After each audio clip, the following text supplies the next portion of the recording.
estamos. Me di cuenta. Bueno, ya están todos. Faltan muchos.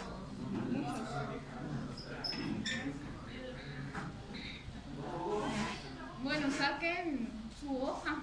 Vamos a hacer.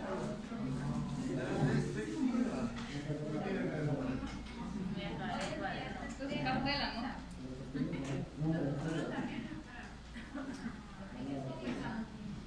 Sí, porque el temario lo tienen desde el mes pasado, no desde ayer.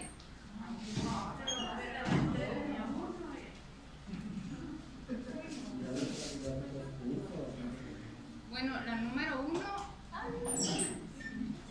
¿cuáles son los criterios diagnósticos de diabetes? Número 2, mencione 4 tipos de diabetes diferentes a tipo 1 y tipo 2 en pediatría.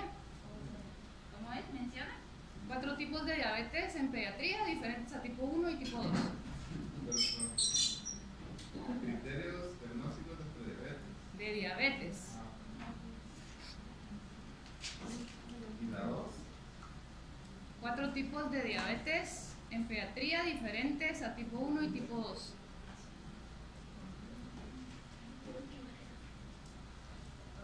Tres, criterios de cetoacidosis diabética.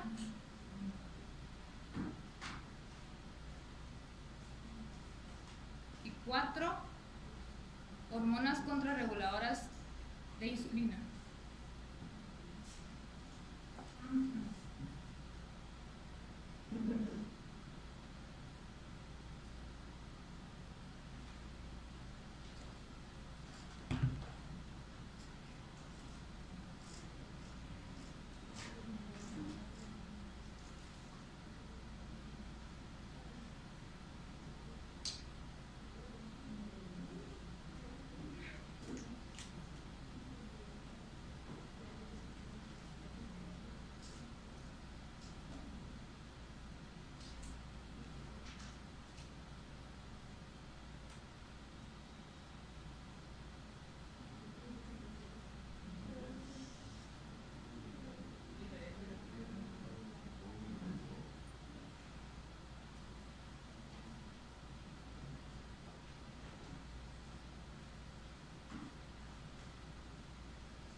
Sí, está grabando. Ya iba a decir 30.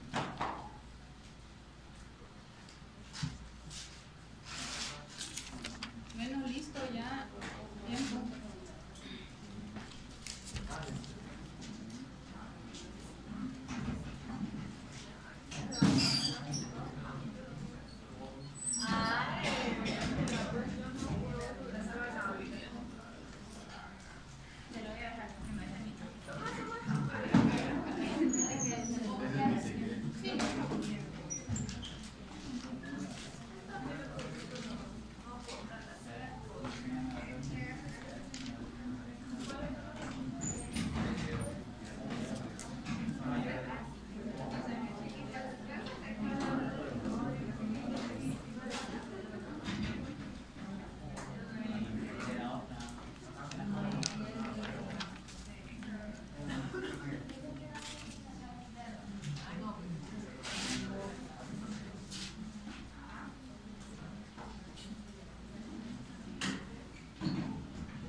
Bueno, vamos a empezar.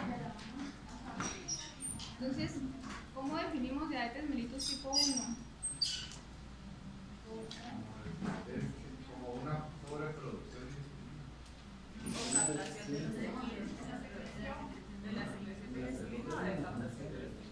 Sí, pues el efecto principal es la falta de producción adecuada de insulina, ¿verdad? Entonces es una enfermedad metabólica de origen autoinmune, esto es algo importante que sepan que es de origen autoinmune, caracterizada por hiperglucemias que va a ser secundaria al daño directo de la célula beta del páncreas por pérdida de función y de secreción de insulina secundaria.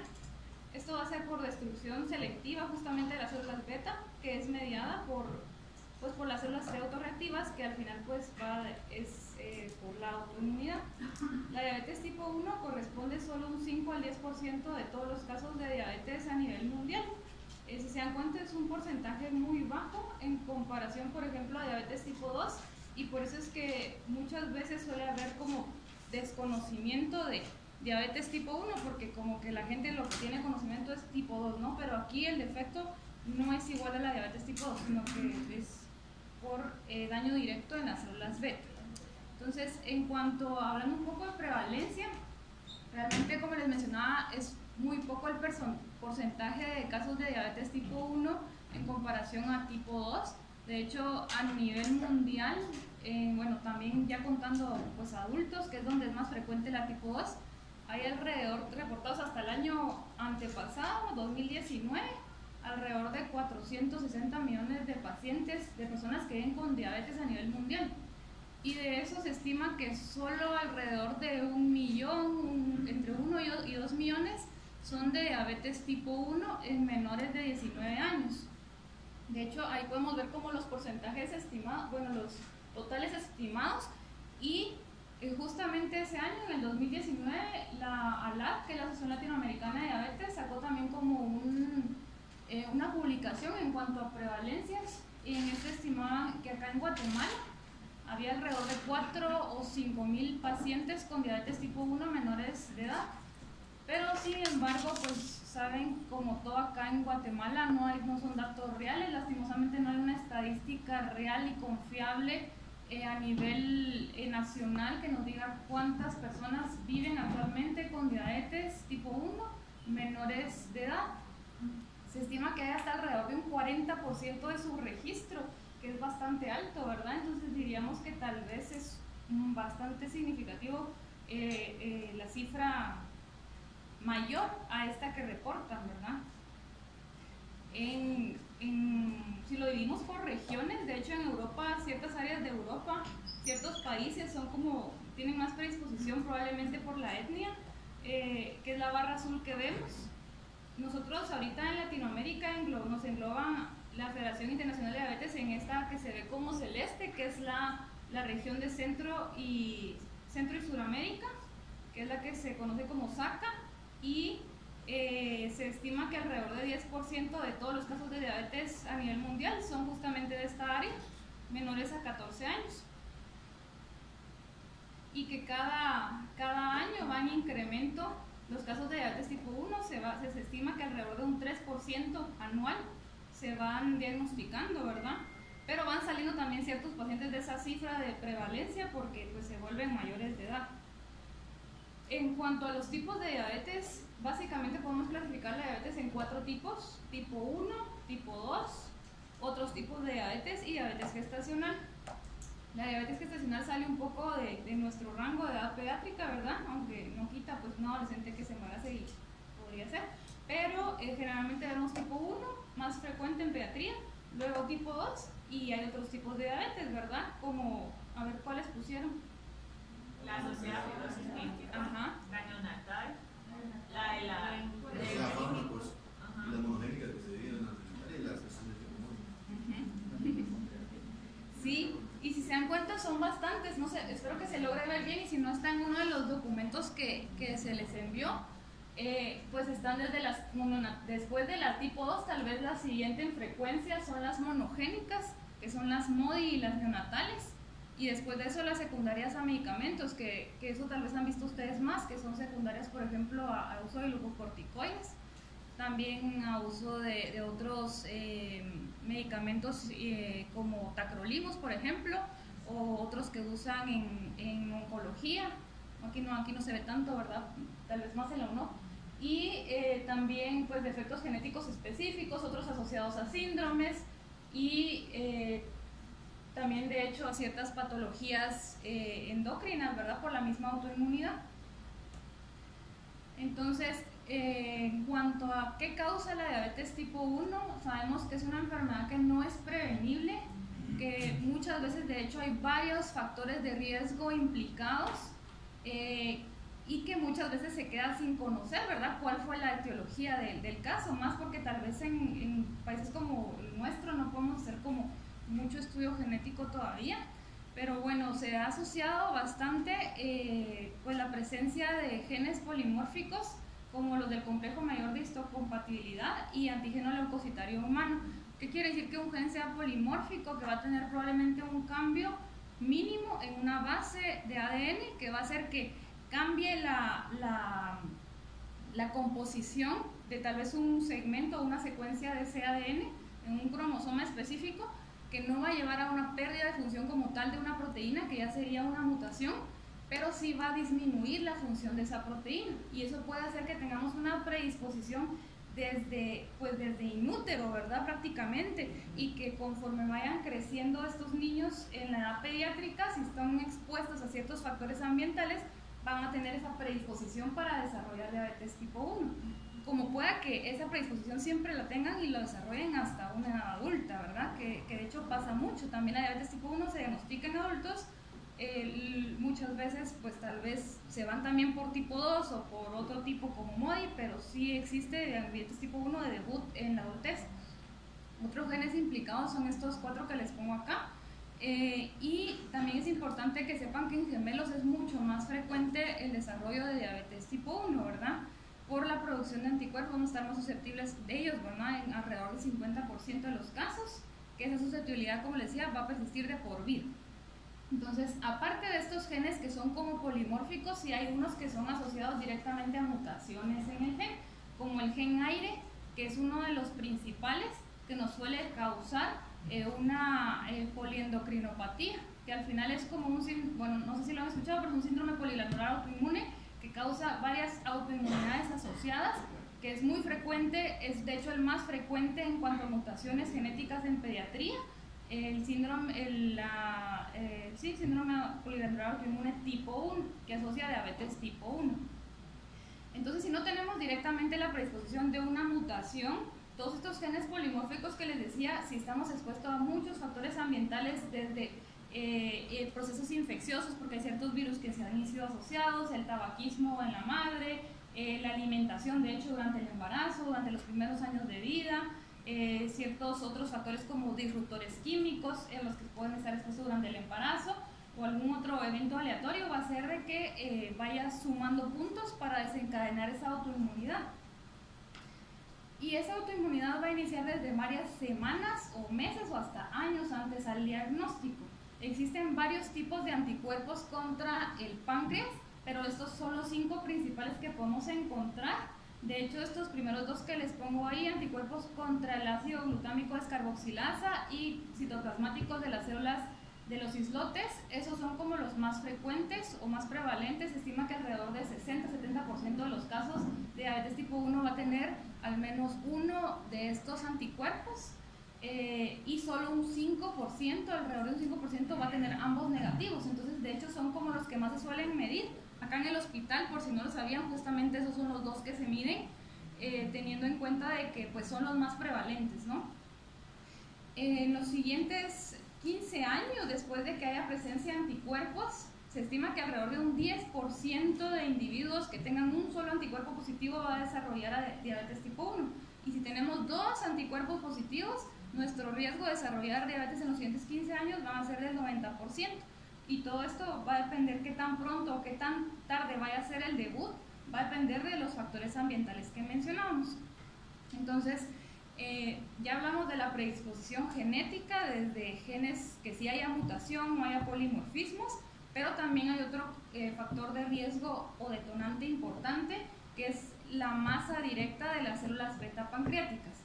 Hay factores de riesgo que pueden llegar a implicar que cuando ese bebé nazca con menor cantidad de células beta.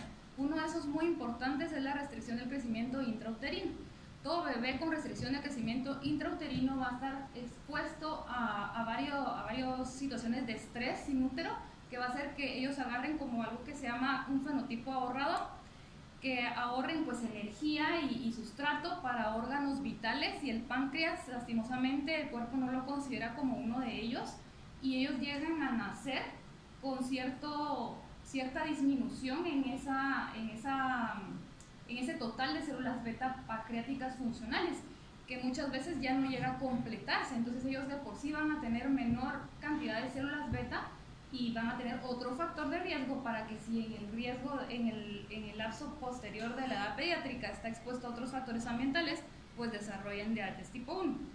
Y además hay otros factores ambientales que hablábamos, que pueden ser los que se han asociado el antecedente de una infección por rubiola congénita, de citomegalovirus, Coxsackie, también la exposición temprana a la proteína de leche de vaca, al gluten. De hecho también se asociaban algunos estudios, exposición temprana al gluten, toxinas, principalmente toxinas a las que puede estar expuesta la madre durante el embarazo, en un estado proinflamatorio durante la gestación y la lactancia, que esto más que todo se refiere a la alimentación de la mamá durante el embarazo y del bebé durante los primeros meses de nacido. Y pues todo esto va sumando puntos para ir detonando la autoinmunidad. Entonces, tenemos como varios pasos hasta llegar a los estadios de diabetes. De primero, pues sabemos si hay una predisposición genética, claro que va a ser más el riesgo. De hecho, cuando tenemos a alguien directo, ¿verdad? Un familiar directo, se estima que hasta 15 veces puede llevar a elevar el riesgo si tenemos un familiar directo con diabetes tipo 1. Luego se va a la activación inmune, que va a causar ya la respuesta ya directa, ¿verdad? Con producción de anticuerpos directamente contra la célula beta pancreática, para llegar ya a los estadios de diabetes, en el cual al inicio vamos a tener ya anticuerpos positivos, y esto, como decíamos, puede durar desde semanas hasta años, y luego vamos a pasar a un estadio 2 en el cual ya hay glucosa alterada, ¿verdad? Es decir, aquí podemos encontrar una glucosa en rango probablemente de prediabetes o ya de diabetes, pero que no causa síntomas. Un estadio 3 ya es con síntomas clásicos de diabetes, ya pues obviamente va a estar la glucosa también alterada y los anticuerpos positivos, y el estadio 4 ya es una diabetes que está manifiesta casi que al 100%, y es donde la mayoría de pacientes suele diagnosticarse en una cetoacidosis diabética, pero podríamos diagnosticarlo al menos desde un estadio 2. De hecho, a veces pasa, ¿verdad? Pero es muy raro, por ejemplo, que le hacen una glucosa por algo más, lo van a operar o qué sé yo, y es una glucosa al azar o en ayuno y está alterada. Pero si no se le da el seguimiento adecuado, si no se le da el abordaje posterior adecuado, pues va a llegar igual a desencadenar tarde o temprano la cetoacidosis, porque no se diagnosticó tempranamente.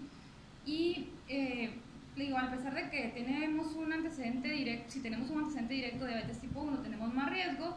casi que la mayoría de pacientes no va a tener ese antecedente, ¿verdad? Entonces, muchas veces el hecho de no tener antecedente familiar de diabetes tipo 1 no nos descarta que pueda ser una diabetes tipo 1. Pero cuando sí está esa herencia, el riesgo es muy elevado, ¿verdad? Se estima que hasta 1 de cada 17, 1 en 17 es la probabilidad de que un niño que tenga un padre con diabetes tipo 1 desarrolle tipo 1. Si es la mamá con diabetes tipo 1 es de 1 en 25 y son ambos padres 1 en 10. Y alrededor de 1 de cada 7 pacientes, que esto es alrededor de un 15%, va a tener asociado otras autoinmunidades, que es lo que les comento que es el síndrome polilateral autoinmune. Y por eso es que es muy importante que un paciente con diabetes siempre se le busque intencionadamente cuando tiene clínica otras autoinmunidades. Hablando ya un poco de la fisiopatología, pues sabemos que todo empieza desde que ingerimos alimentos. La mayoría de alimentos que ingerimos contienen carbohidratos. Eso va a hacer de que a la hora de que se disuelvan en pequeñas moléculas en nuestro intestino, una de esas sea la glucosa, que se va a absorber a la sangre, que necesitamos que llegue a todos los órganos porque es fuente de energía. ¿Qué pasa? Que cuando llega a la sangre, esto lleva una señal al páncreas para que se produzca la insulina. Sin embargo, en la diabetes tipo 1 lo que pasa es que esa señal va a estar, esa respuesta no se va a dar adecuadamente porque no va a haber una producción de insulina adecuada. Entonces, de este lado es como podemos ver según la secreción de glucosa, cómo se secretan otras dos hormonas importantes, que una es la insulina, ¿verdad? Cuando hay mayor producción de glucosa o contenido de glucosa plasmática, va a incrementar la secreción de insulina. Y el glucagón es lo opuesto, es una hormona contrarreguladora que hace que eleve su cantidad o su producción cuando hay niveles bajos de glucosa para estimular la gluconeogénesis y la glucogenólisis, y cuando está alta el nivel de glucosa plasmática baja su producción para que darle lugar a la producción de insulina. Entonces, cuando nosotros ya les decía de que pues, la glucosa tiene que llegar a todas las células de todos los órganos, ¿no? ¿Qué pasa cuando llega justamente a la célula beta del páncreas? Es esta imagen que vemos acá. Entra a la célula por un transportador GLUT y ya estando ahí va a activar la glucólisis para producción de energía, que es ATP. Una vez hay producción de ATP, esto va a activar unos canales de potasio sensibles de ATP que va a hacer que el potasio salga de la célula. Al salir de la célula va a haber una despolarización de la membrana que va a causar la activación de otros canales de calcio dependientes de voltaje, que hace que el calcio entre a la célula. Y cuando el calcio entra a la célula, es lo que activa la liberación de la insulina, que está almacenada en gránulos o en pequeñas vesículas. Esa insulina ya va a estar ahí almacenada porque se va a producir o se va a estar transcribiendo a nivel del núcleo, ¿verdad? Entonces se transcribe, se pasa todos los procesos por retículo endoplásmico, por aparato de Golgi, hasta que se almacena en los gránulos. Entonces ya está lista para secretarse. Entonces en la diabetes tipo 1 el efecto pues básicamente va a estar en el centro, ¿verdad? En el núcleo, porque no va a haber producción o transcripción adecuada de insulina. Entonces no va a haber insulina almacenada adecuada. Entonces, cuando sea todo esto, que la glucosa llega acá a la célula, pues no va a liberar la insulina en el páncreas. Y al no liberar la insulina en el páncreas, pues no va a haber insulina que transporte la glucosa a las demás células de los órganos y que haga que entren a las células. Entonces los demás órganos, como que la impresión que van a tener es que no está habiendo suficiente glucosa, y entonces por eso se van a activar otros mecanismos que al final lo que van a hacer es potenciar esa hiperglucemia intraplasmática. Esto es cómo se da la liberación de la insulina para llegar a las vesículas, que desde el inicio cuando sale el núcleo pues no sale en forma de insulina, sino sale en forma de preproinsulina, que se va descendiendo hasta llegar a formar la insulina.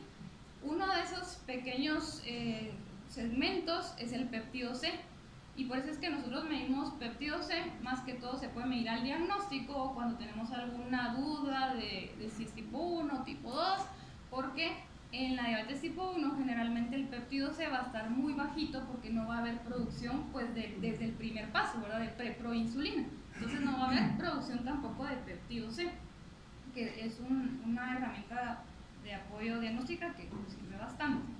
Entonces ya tenemos claro que la glucosa no está entrando a las células porque no se está produciendo la insulina. Entonces, esa deficiencia de insulina va a ser de que esa glucosa que está en la sangre persista elevada porque no se va a transportar a los demás órganos. Entonces esto va a activar ciertos mecanismos en los cuales vamos a elevar hormonas contrarreguladoras, que recuerden que es el glucagón, catecolaminas, cortisol y hormona de crecimiento. Esto lo que va a producir va a ser básicamente la gluconeogénesis, que es la producción de glucosa a partir de otros sustratos, específicamente por catabolismo de proteínas y de lípidos. Esto va a venir específicamente del tejido adiposo y del tejido muscular.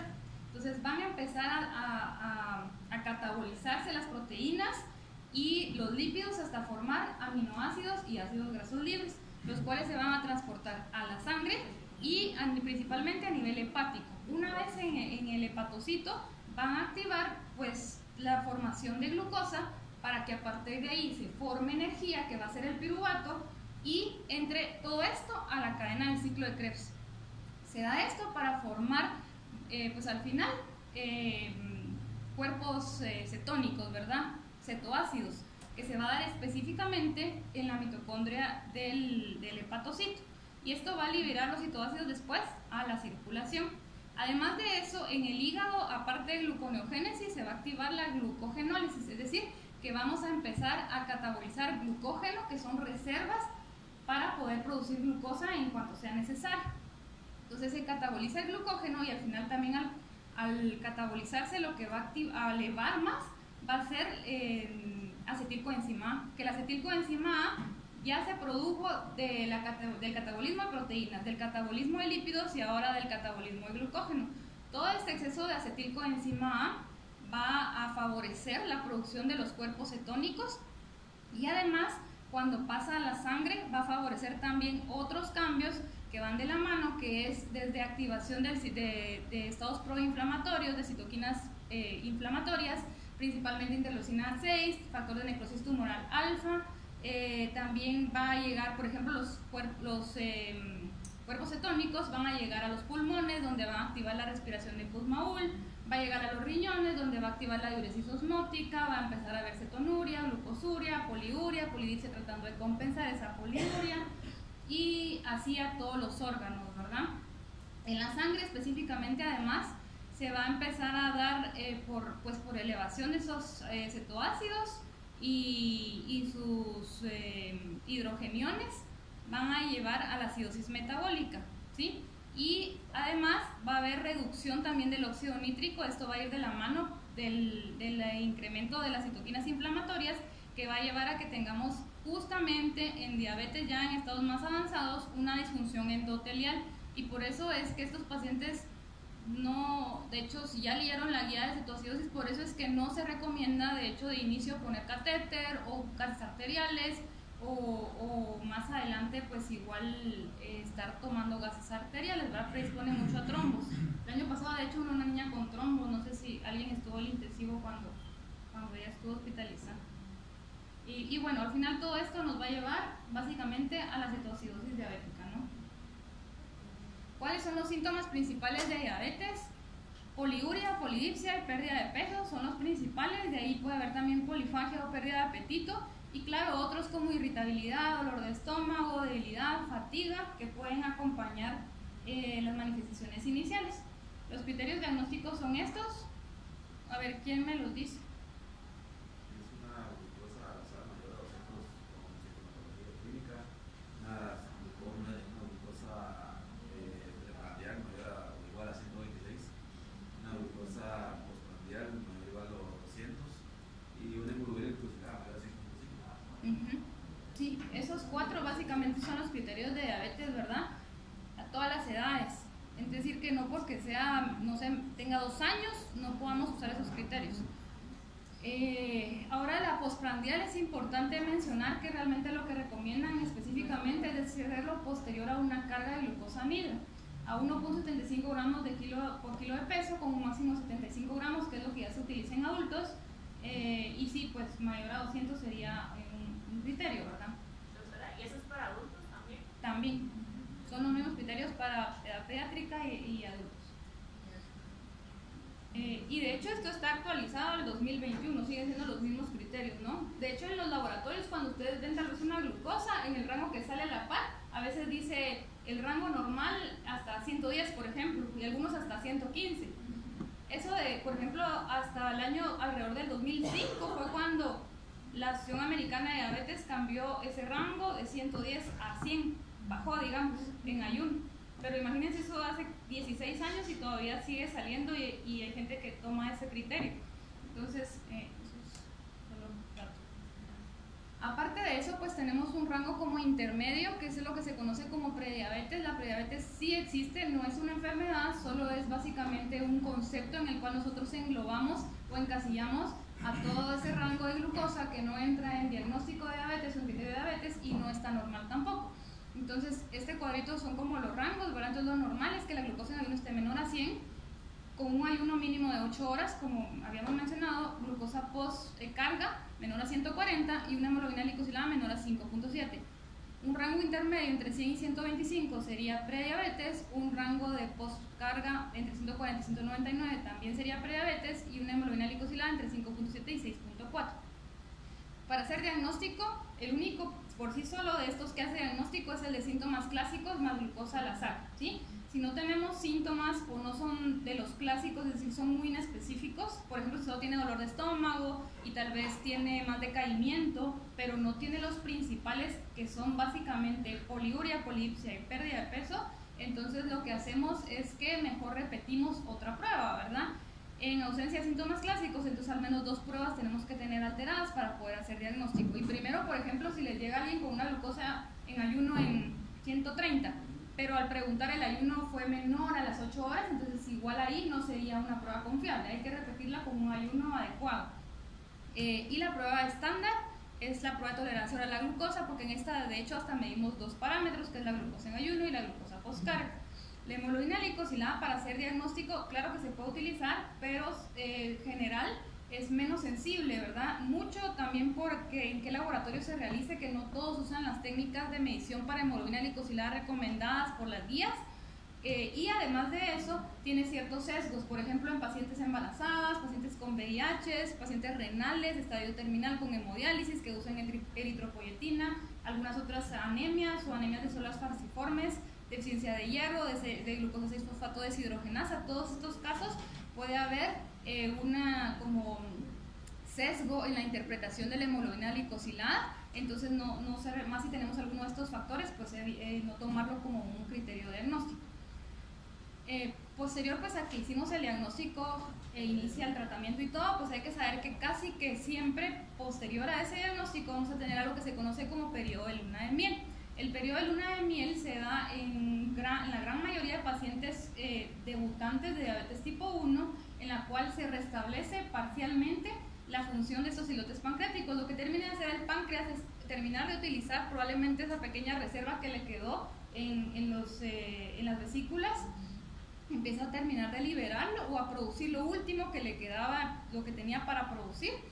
Y eso lleva como que a que se restablezca la función del páncreas, pero no en su totalidad. Entonces eso hace de que necesiten menos insulina, pero la mayoría de veces no deja de necesitarla. Aunque hay casos que sí, hay casos que llegan a dejar de necesitar insulina, pero no porque no necesitan insulina por un tiempo corto, significa, si cumple criterios, que no sea una diabetes tipo 1.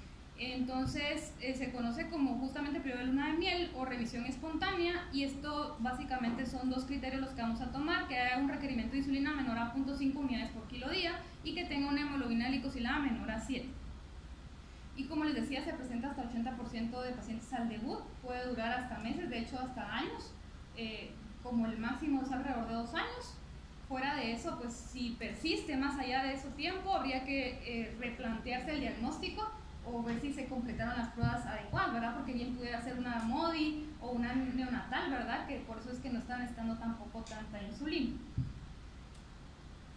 Ahora, también se asocia a varias otras enfermedades autoinmunes, como se los mencionaba. La más frecuente es enfermedades tiroideas de origen autoinmune. De hecho, la tiroiditis de Hashimoto es la más frecuente, está presente en asociación hasta un 17-30% de los casos. De hecho, quienes ya rotaron conmigo, por eso se dan cuenta que una vez al año se les mide pruebas tiroideas, y se recomienda también que al inicio, como forma basal, se midan anticuerpos contra la glándula tiroides, principalmente antitiroperoxidasa y antitiroglobulina, que como vimos en la clase anterior son los más frecuentes en una tiroiditis de Hashimoto. Luego de eso, en menor a 5% de los casos puede asociarse a enfermedad de Graves también, que es un hipertiroidismo de origen autoinmune, enfermedad celíaca, también insuficiencia adrenal, vitiligo, alopecia, artritis reumatoide, psoriasis, esclerodermia. Básicamente son como todas estas enfermedades autoinmunes, ¿verdad? Entonces solo saber, que sepan cuáles son, ¿verdad? Y que sepan que pueden estar asociadas, y ante cualquier síntoma que pudiera sugerirnos a la presencia de alguna de estas hay que pues abordarlo, ¿no? ¿Cuáles son las complicaciones de diabetes tipo 1? Podemos clasificarlas en agudas y crónicas. Las agudas básicamente son 3: hipoglucemia, hiperglucemia y cetoacidosis diabética. Hipoglucemia en diabetes se define como toda glucosa menor a 70 miligramos de decilitro. Síntomas son muy variables e inespecíficos, pero pueden ser todos estos que les pongo acá: sudor, visión borrosa, como confusión, alteración del estado de conciencia, ansiedad, hambre, irritabilidad, más temblores, palpitaciones, cefalea, debilidad o fatiga. ¿Qué causa la hipoglucemia en diabetes? Principalmente va a ser un aporte insuficiente de carbohidratos, es decir, como nos estamos inyectando insulina exógena, tenemos que asegurar también un aporte adecuado de carbohidratos. Por ejemplo, pasa mucho tal vez si se pone la insulina y el paciente pues siempre ya no quiso comer o se sentía mal y por eso ya no terminó de desayunar, por ejemplo. Comió menos carbohidratos y eso va a hacer que tengamos riesgo de que pueda hacer una hipoglucemia postprandial. Retraso o omisión de las comidas, por eso es que ven que justamente se indica un tiempo para poner la insulina y que a cierto tiempo podamos comer.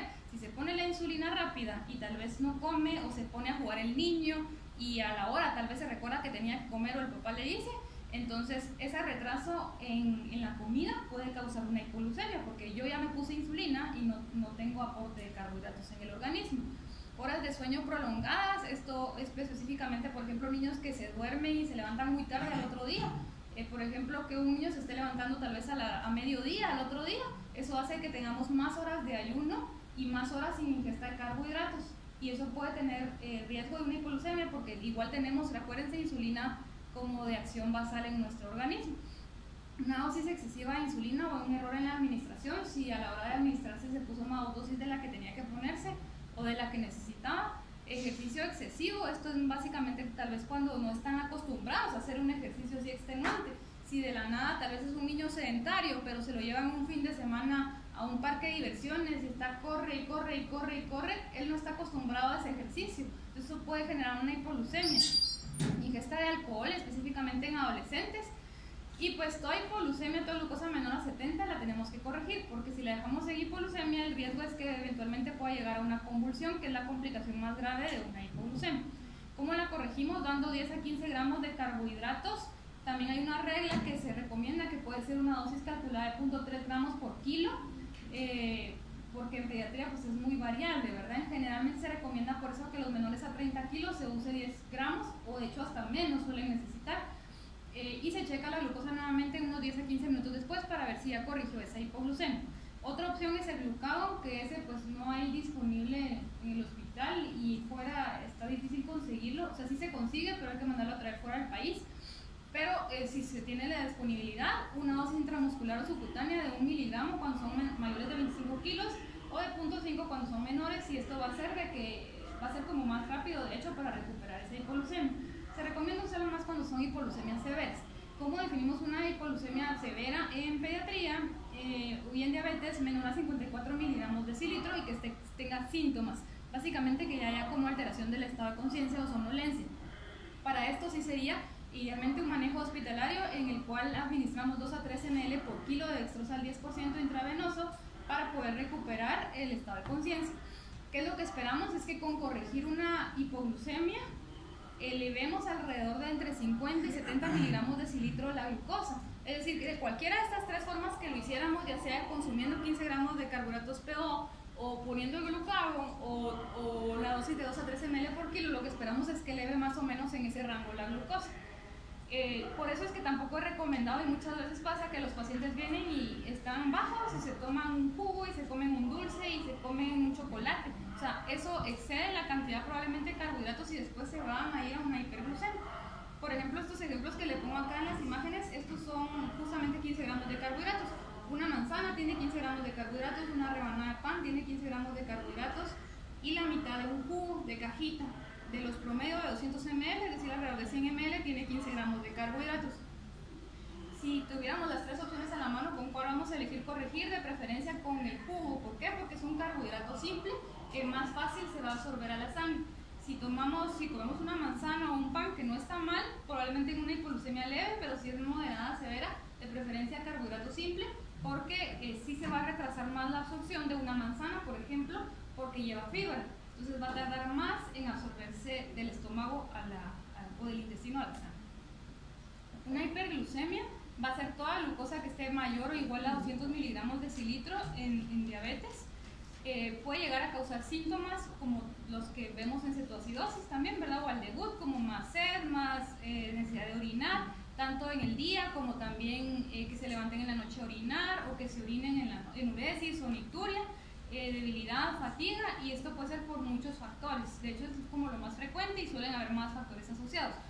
Desde que no se esté apegando a la dieta, que se omitan dosis de insulina, se ponga menos dosis de la que tiene indicada, que haya sedentarismo, un proceso de infección de infección que lleve fiebre, generalmente va a hacer de que nuestra glucosa aumente. Entonces, todo paciente con un proceso infeccioso pues va a tener la glucosa más alta. Y por eso debemos monitorizarlo mejor en ese tiempo. Estrés, también en los ciclos menstruales en niñas, ¿verdad? En el ciclo menstrual, justamente en la etapa de menstruación y de hecho hasta también en la de ovulación, tenemos riesgo de que se eleve la glucosa. Mayor temperatura ambiental, como lugares donde hay mucho calor, más si no se mantiene la hidratación adecuada. Una hipoglucemia reactiva, que básicamente que es una hipoglucemia que no tratamos o no detectamos a tiempo, el cuerpo va a producir hormonas contrarreguladoras como lo vimos, glucagón podría ser una de ellas, o cortisol, y entonces empiezan a elevar glucosa. Nosotros tal vez no nos dimos cuenta porque no la medimos, o el paciente sí se la tomó pero no corrigió la hipoglucemia, y después de eso va a tener una hiperglucemia que va a ser reacción de esa hipoglucemia, ¿verdad? Falta de automonitoreo, que no se lleve un control adecuado de sus glicemias capilares y que no lleve seguimiento médico. La cetoacidosis diabética pues es tal vez la complicación aguda más grave de diabetes. Pues los criterios ustedes ya lo saben, que es una hipoglucemia mayor a 200, un pH venoso menor a 7.3, un bicarbonato menor a 15 y la presencia de cetonemia o cetonuria, ¿verdad? Que más de 2 cruces, que es lo que medimos en nuestro medio, porque lastimosamente tampoco tenemos opción a medir cetonemia, que lo que se mide ahí es beta-hidroxibutirato. ¿Cuáles son los otros dos cuerpos cetónicos que producimos?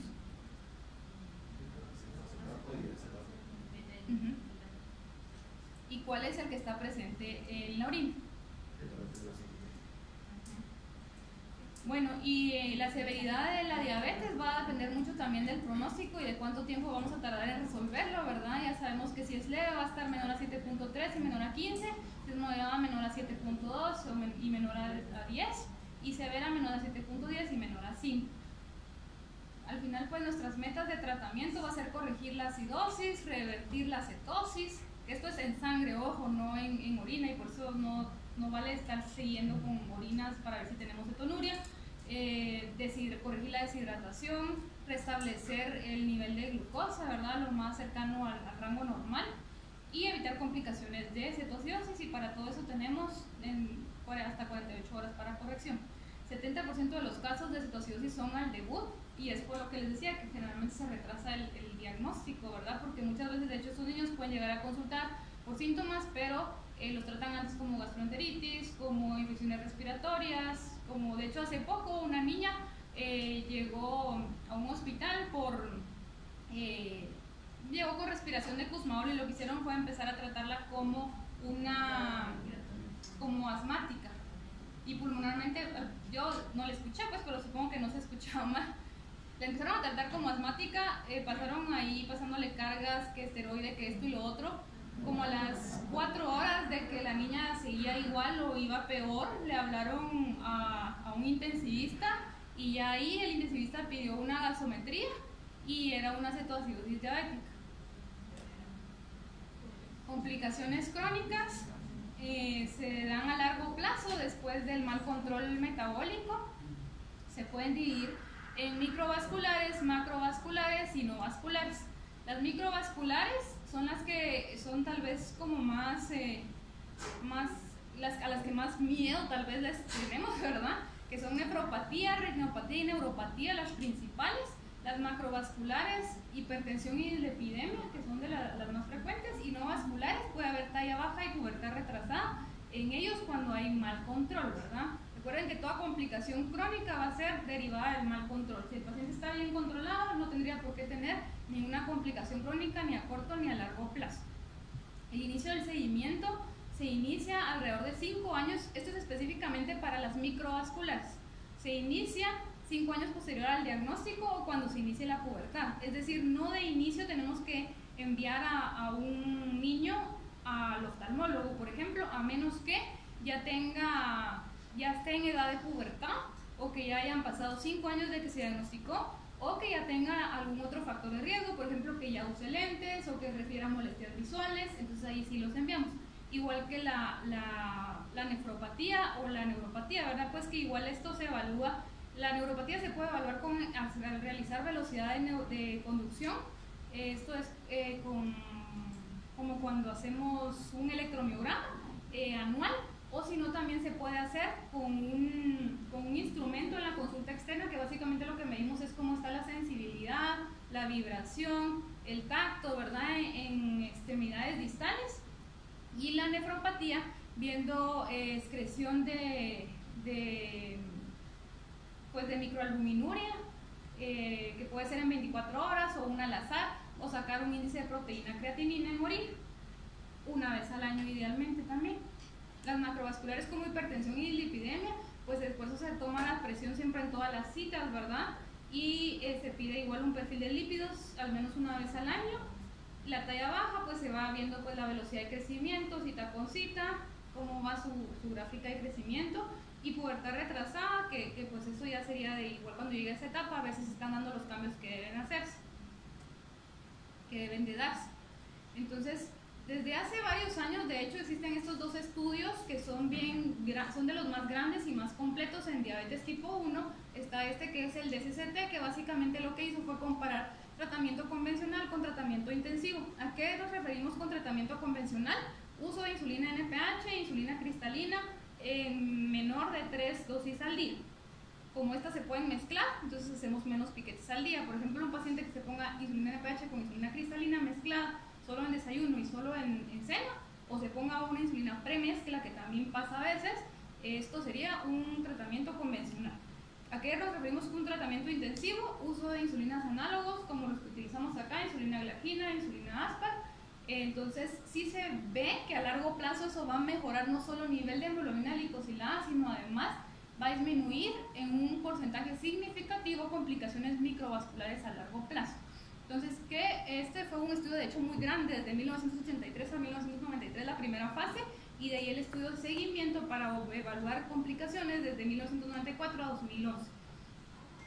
Y lo que, como les decía, el tratamiento intensivo, más de 3 dosis de insulina, y además de esto combinado con monitorizarnos la glucosa más de 4 veces al día. Esto reduce complicaciones en etapas tempranas de hasta 35-76% comparado con un tratamiento convencional, que eso sería menos de 4 piquetes de monitoreo al día y menos de 3 dosis de insulina al día. Y vean la comparación, el de este lado es de la de retinopatía. Vean el de la línea de abajo, es el tratamiento intensivo. Vean cómo se redujo en estos dos grupos solo con mejorar el monitoreo y tener mejor calidad de probablemente insulina, ¿verdad? De hecho sí está comprobado también por varios estudios que a los pacientes con diabetes tipo 1 les va mucho mejor cuando tenemos tratamiento con análogos de insulina. Y en el otro lado podemos ver la microalbuminuria, que también se redujo a largo plazo significativamente, estadísticamente significativos ambos, con el tratamiento intensivo.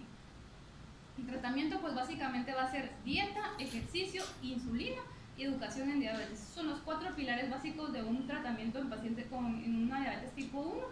La dieta como tal pues es una alimentación que va a ser muy sana, balanceada, completa. El ejercicio que se recomienda pues como a todo paciente pediátrico según la edad pues, pero la mayoría de ellos al menos 1 hora diaria todos los días.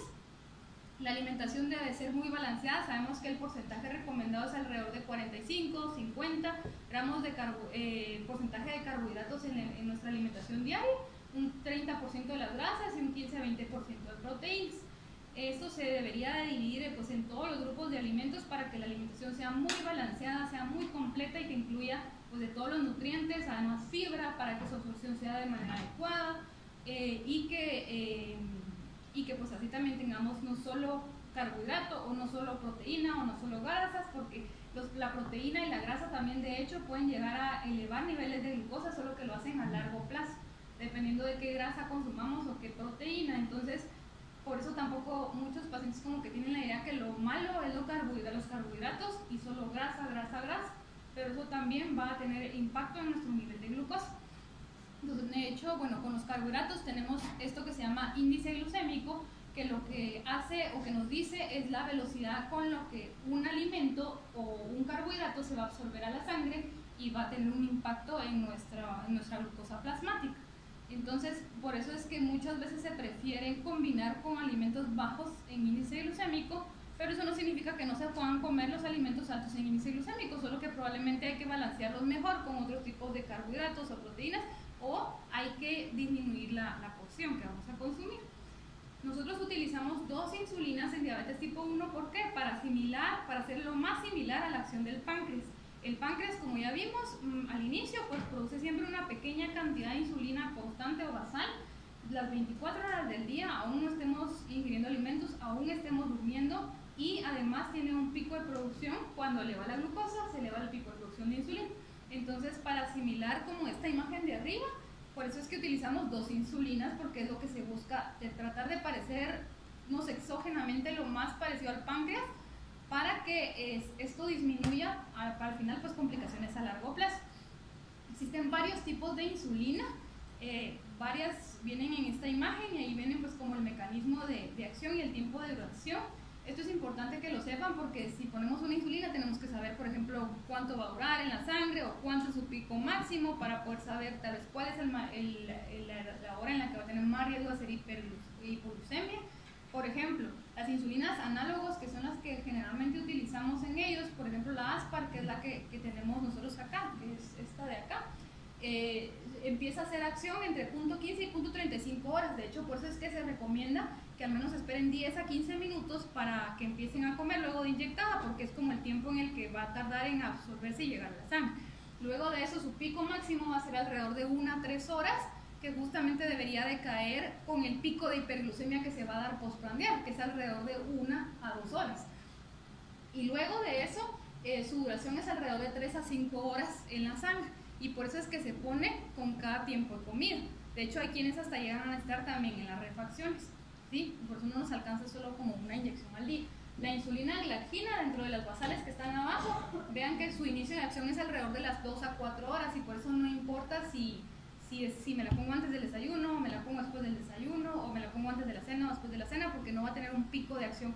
De hecho, ahí dice inicio de acción, y como tal, si ven en la gráfica, no tiene pico de acción, ¿verdad? O sea, como que eleva y ahí se mantiene de manera basal. Su duración va a ser alrededor de 22 a 24 horas. Hay pacientes en los que dura un poco menos, tal vez en adolescentes hay unos que alrededor de 20 horas. Y por eso es que hay otras insulinas análogos ahora, dentro de las lentas están a las de abajo, ¿verdad? La glargina U300, la de Gludec, que de hecho esa dura hasta alrededor de 36 horas en la sangre. Pues solo que sepan que hay varias opciones de insulinas análogos basales y rápidas. De hecho, estas son las que tenemos disponibles nosotros en nuestro medio. Insulina, pues la regular, que ustedes ya la conocen, que es la cristalina. Hay varios nombres comerciales, estos son los más frecuentes. Los análogos de acción rápida son básicamente 3, Aspar, Lispro y Glulicina. Esos son los 3 nombres comerciales disponibles en nuestro medio. Está en negrita la Novorapid, que es la que está aquí en el hospital. La intermedia, que es la NPH. Y los análogos basales, que puede ser glargina, etemir, glargina más concentrada, que es U300, y la de Gludec. Y esos son los nombres comerciales. Vienen en presentación en pluma todas o en presentación de frasco. Y lo que sí no está recomendado en pediatría es esto, que es las insulinas premezclas, aunque hay pacientes que sí las utilizan, pero de preferencia evitarlas. Toda pluma de insulina viene de 3 ml y viene de 100 unidades en ml, y todo frasco viene de 10 ml que viene 100 unidades también en ml, a excepción de la glargina U300 que viene 300 unidades en ml.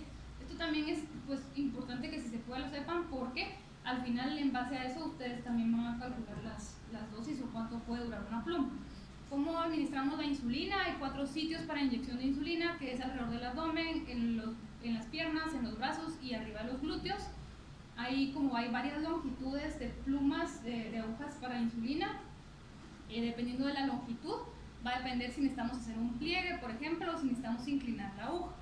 Con agujitas más pequeñas, generalmente de 4 a 6 milímetros, que son las de las plumas, por ejemplo, se recomienda no hacerlo, inyectarla de manera perpendicular. Si la aguja de la pluma de insulina o se usa una jeringa como las de 100 unidades que hay acá en el hospital, que son más largas, ahí se recomienda como está abajo, hacer un pequeño ángulo de 45 grados para que justamente quede en tejido celular subcutáneo la aguja y no lleguemos hasta músculo, y así se absorbe de manera adecuada. La dosis total de insulina recomendada es en prepúberes entre 0.5 y 1 unidades kilo día, y en pacientes púberes entre 1 y 1.5 unidades kilo día. Hay pacientes que van a requerir de hecho más, el tope es como 2 unidades kilo día. Y claro, hay pacientes que menos, de los prepúberes hasta alrededor a veces de 0.4 entre 0.4 y 0.7 los menores de 10 años generalmente. ¿Cómo se recomienda distribuir? Alrededor de 50% de insulina basal y 50% de insulina rápida. Esto es con análogos, cambia un poco si utilizamos por ejemplo NPH. La dosis correcta de insulina, pues realmente no existe una dosis correcta. ¿Cuál va a ser? Va a ser individualizada, va a ser la que ayude a ese paciente a tener mejor control glucémico, menor número de hipoglucemias, mayor tiempo en rango y que tenga un crecimiento o desarrollo adecuado y que esté asintomático, ¿verdad? La insulina se almacena idealmente refrigerada, puede estar a temperatura ambiente, sí, pero no mayor a 25 grados. Y de ambas formas, casi siempre se recomienda no utilizarlas más allá de 30 días. Los viales de insulina, que traen más insulina como vial, más cantidad, se pueden utilizar hasta, según la ISPA, hasta 3 meses, siempre y cuando se mantenga refrigerada. Si la mantenemos a temperatura ambiente, sí habría que descartar a los 30 días. No se debe congelar, una vez congelada la insulina ya no sirve, y idealmente no expuesta al sol. El automonitoreo básicamente se refiere a toda medición que va a hacer el paciente de su glucosa capilar para tomar una decisión, que va a ser cuánta insulina administrarse, qué comer y demás.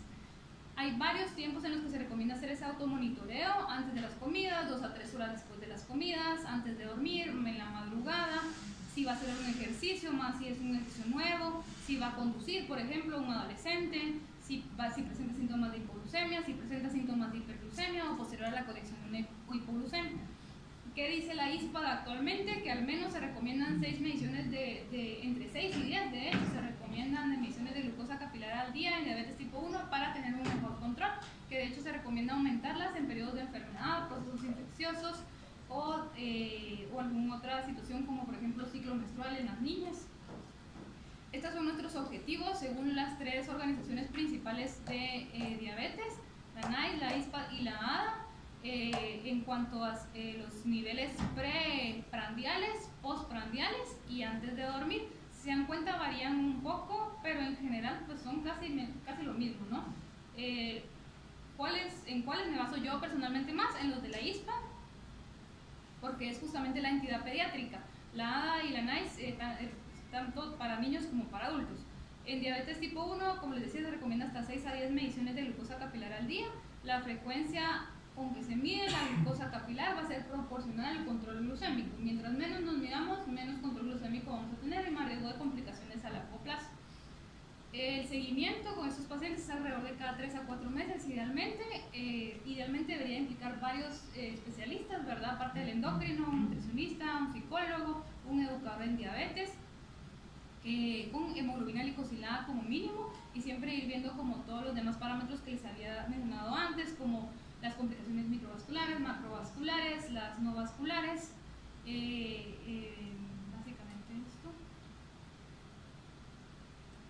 Y pues como conclusiones, existen varios tipos de diabetes. La más frecuente, claro, que es la tipo 1, pero no por eso siempre casarnos con que todo es diabetes tipo 1. De hecho, ahora cada vez es más frecuente la tipo 2 y a veces se puede manifestar como, pues como tipo 1, solo que a veces son niños hasta que tal vez estaban en sobrepeso, obesidad y de tanto peso que perdieron cuando llegan a la emergencia, a la hora de que ustedes lo grafican o lo pesan, les queda como buen peso normal, ¿no? Entonces siempre indagar en antecedentes. Tener presente que por ser una enfermedad autoinmune se puede asociar a otras autoinmunidades, siempre recordar los síntomas clásicos, pérdida de peso, poliuria, polidipsia, y para el diagnóstico sin la presencia de síntomas siempre recordar que necesitan confirmar con otra prueba de laboratorio y que los 4 pilares de tratamiento siempre no solo es poner insulina, sino que mucho implica la educación en diabetes y toda la parte como de hábitos de alimentación y ejercicio. ¿Alguna duda que tengan? ¿Alguna pregunta? Doctora, o sea que los niños tienen que estar levantando como en la madrugada. No, pues eso decía como en ocasiones en las que puedes medir, pero no significa que se tengan que levantar siempre. De hecho, al menos esas 6 mediciones que como se dicen que son al menos recomendadas, son durante la mañana, durante el día, digamos, que incluye antes y después de los 3 tiempos de comida principales.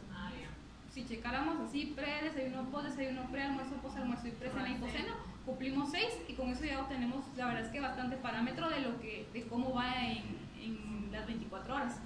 En la madrugada se recomienda medir, por ejemplo, niños muy pequeños, si se va a hacer algún ajuste de dosis, si se despierta con síntomas o si se está despertando a la hora en la primera glucosa de la mañana, por ejemplo la de ayuno, muy alta o muy baja, ¿verdad? Para poder saber si tal vez en la madrugada es una hipoglucemia o una hiperglucemia, pero no se recomienda de medirla diario, pues, o muy seguido, la verdad. ¿Alguien más?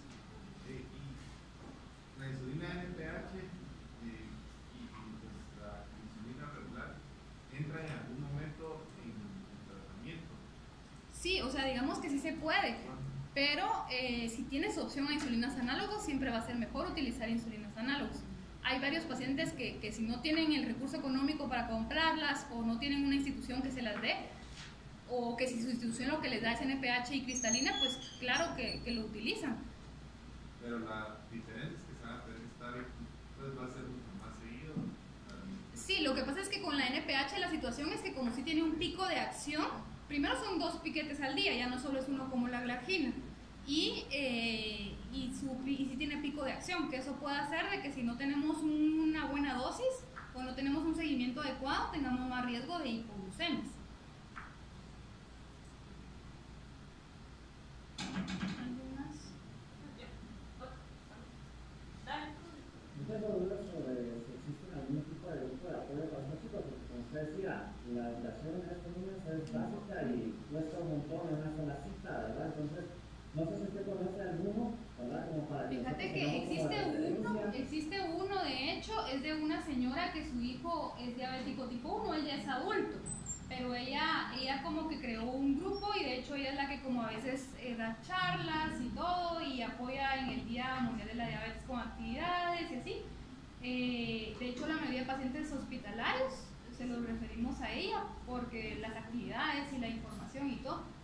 De hecho, y bueno, igual también para que sepan, hay una página en internet que es muy confiable, de hecho, yo creo que es la más confiable que he encontrado como para información a pacientes, que es se llama Beyond Type 1 Diabetes en español, que ahí encuentran información de todo, de alimentación, de ejercicio, de conteo de carbohidratos, de periodos de enfermedad, de qué hacer si en situaciones de alarma, por ejemplo. O sea, como que creo que está bien completa y bien explicada para los papás y no habla otras cosas como omitir insulina, que la insulina te deja ciego y así, como en otros lados.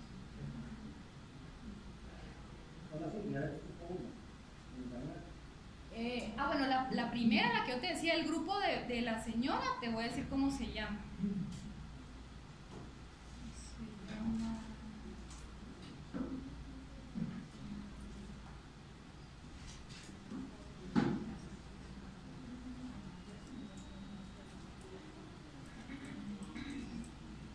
Se llama Asociación Creciendo con Diabetes.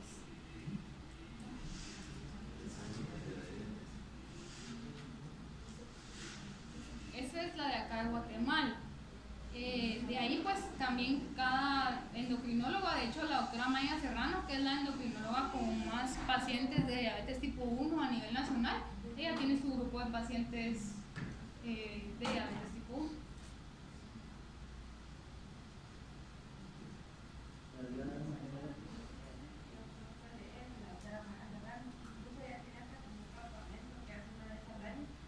Que se llevan todos los niños a ya sea a la playa o a algún lugar, entonces les hacen el pero llevan nutricionistas, psicólogos, todo, una vez al año tienen todos los niños. Y son desde niños, desde chiquitos hasta adolescentes. Regresamos a rebeldes. Sí, ¿qué más iba a preguntar? No, pero doctora, y los esquemas así de corrección, por ejemplo, que nosotros estamos aquí, ¿en algún momento se le dice a los papás o tiene como su... Bueno, sí, en cuanto a las correcciones, pues realmente deberían de ser individualizadas. Cada paciente debería, o sea, necesita realmente una corrección diferente. Pues antes lo que se hacía era poner como una dosis fija, que si entre tanto y tanto le sumas tanto, que si no, pero yo creo que eso no está bien porque no funciona al 100 igual con todos los pacientes. Si un paciente cuando ingresa, por ejemplo, ingresó porque hace muchas hipoglucemias, de hecho, idealmente no habría que dejar el esquema de corrección para primero confirmar si sí está haciendo hipoglucemias y ver con la dosis basal cómo está. Y a partir de eso, claro que se puede ir a casa con un esquema de corrección o usarlo acá, pero ya una vez esté un poco más controlado. Y calculándolo en base a la dosis que está requiriendo.